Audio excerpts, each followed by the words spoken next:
J'ai accumulé des outils, vraiment, des applications, des carnets, des systèmes, des templates, tout ce qui promettait d'être plus simple, plus clair, plus organisé. Et je comprends tellement le réflexe parce que sur le moment, eh bien, ça fait du bien. Tu as cette sensation, ah, ça y est, j'ai trouvé. Là, je vais enfin y arriver.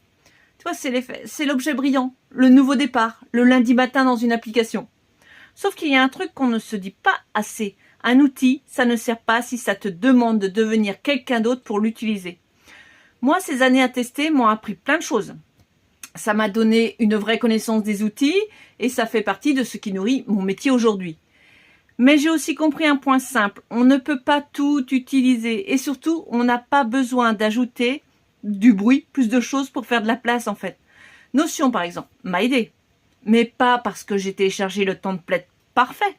Notion m'a aidé le jour où j'ai arrêté de chercher la bonne formule et où j'ai construit quelque chose à partir de moi, mon fonctionnement, mes habitudes, mes vrais besoins.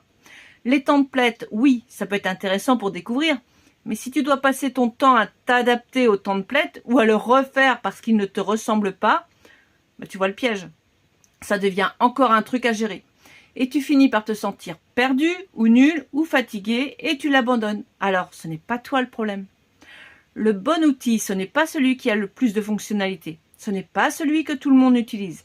C'est celui qui te fait de la place, celui qui allège, celui qui s'intègre dans ta vraie vie sans te demander un effort quotidien énorme.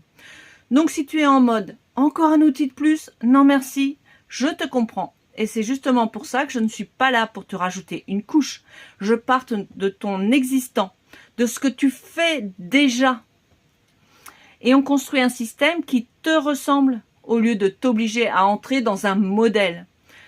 Donc si tu veux, dis-moi en commentaire, c'est quoi l'outil que tu as adoré au début et que tu as abandonné?